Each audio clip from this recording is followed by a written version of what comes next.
As we saw in 12.1, when we have an equation that looks like this, a binomial square equal to a number, and when that number is a perfect square, that makes it even better. It makes it very convenient to just take the square root of both sides. And then we separate it into two equations. And we get x equals 2, x equals -6. So we have this section 12.2 called completing the square. We'll get a situation where we have a trinomial, which does not create a binomial square, meaning the third term is not a perfect square, and the middle divided by 2 squared does not equal 35. So that does not produce something of that nature. So what we want to do is we want to complete the square. What we're going to do is we're going to isolate these two terms, and we're going to move this term over to the other side. So if we subtract 35 from both sides, we're left with x squared minus 12x equals -35. Now, what would make this a binomial square? What would make this left side? What would we need this value to be in order for this term, this trinomial, to be a binomial square? Well, I just mentioned before, if we take half of our middle term and square it, so we take half of -12, which gives us -6, and then we square it, that gives me 36, positive 36. So if I add a 36 to this side, that would produce that binomial square. And we're allowed to do that as long as we balance the equation. Whatever we do to the left side, we need to do to the right side. And then we'll simplify -35 plus 36, which is 1. Now we have a very nice equation where we can take the square root of both sides. We get x minus 6 equals plus or minus 1. We're going to separate those two equations. X minus 6 equals 1 and x minus 6 equals -1.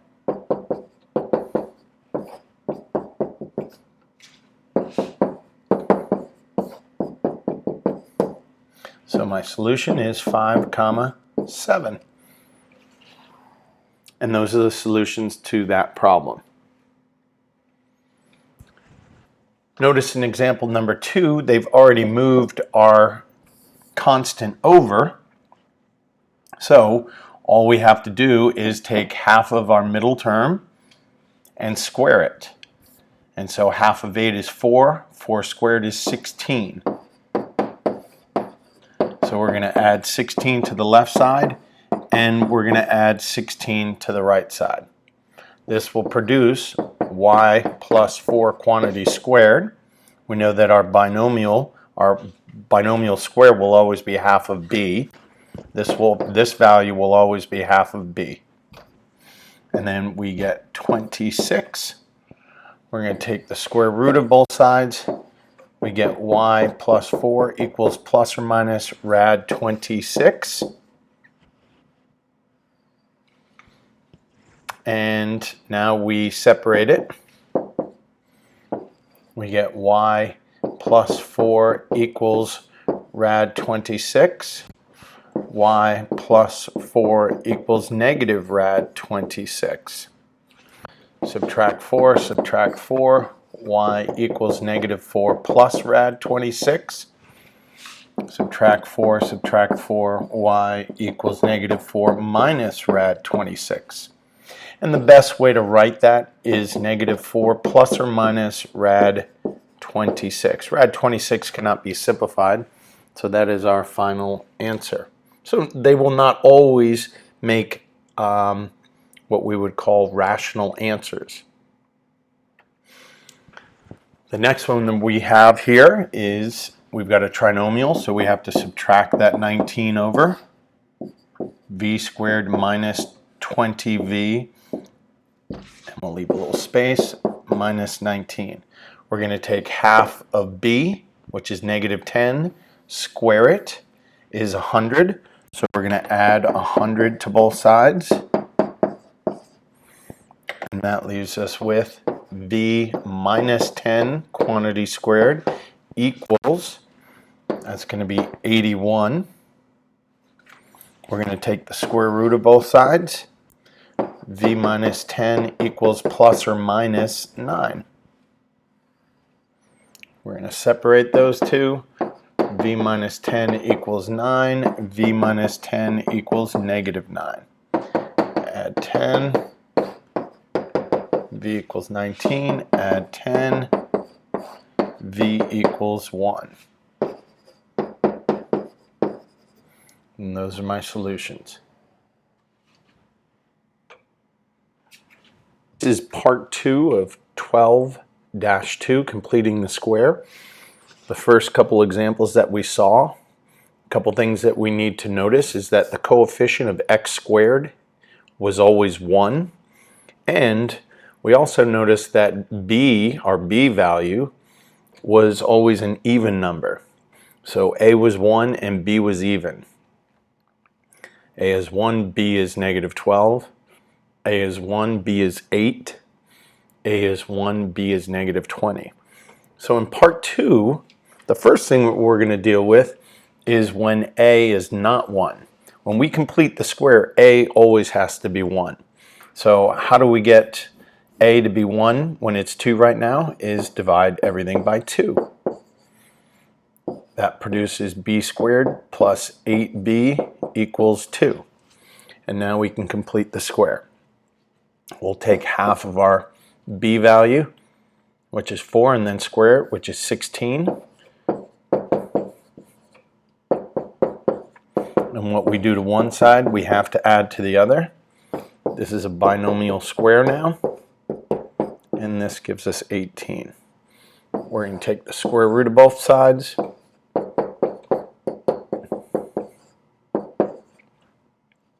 And before I isolate for b, I'm actually going to simplify rad 18.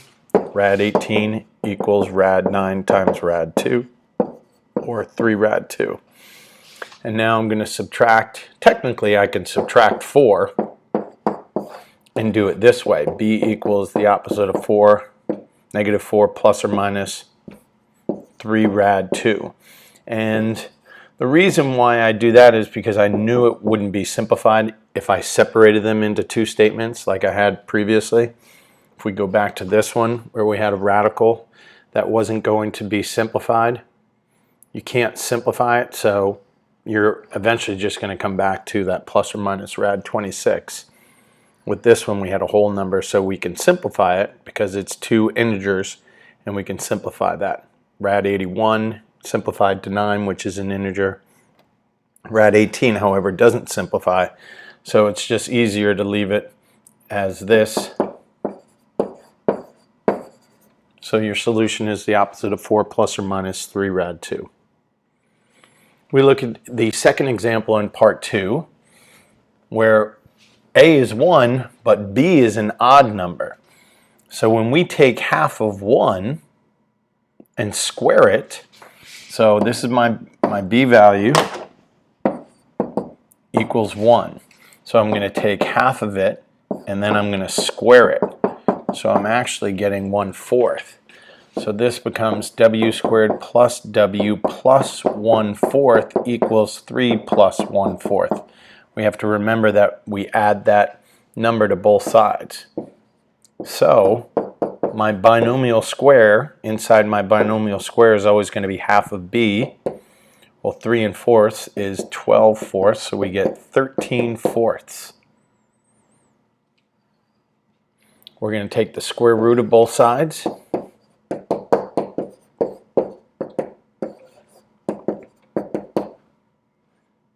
That will leave me with w plus 1/2 equals plus or minus rad 13/4.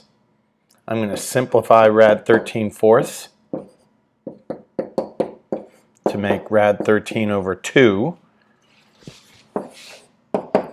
If we see what happened here, we broke it down to rad 13 over rad 4, which is rad 13 over 2. That should be plus or minus. So now I'm going to subtract 1/2, subtract 1/2, and I get w equals negative 1/2 plus or minus rad 13 over 2. Same denominators, so I can make the numerators, put the numerators together in the numerators, and keep the denominator the same. So my solution is going to be negative 1 plus or minus rad 13 over 2. And then in the last example, we notice that we have both. A is not 1 and B is an odd number, but we'll see what B ends up being, because first I have to get rid of that 4 in the denominator by multiplying everything by 4, and I have to multiply each term. That gives me x squared minus 4x equals 12.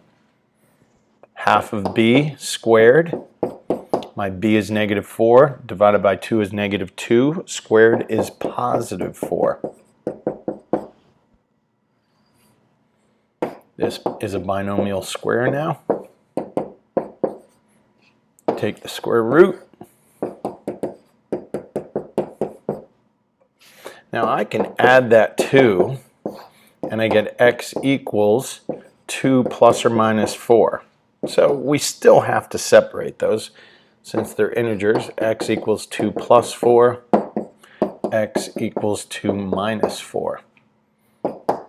X equals 6, x equals negative 2. My solutions are negative 2, 6. And that's it.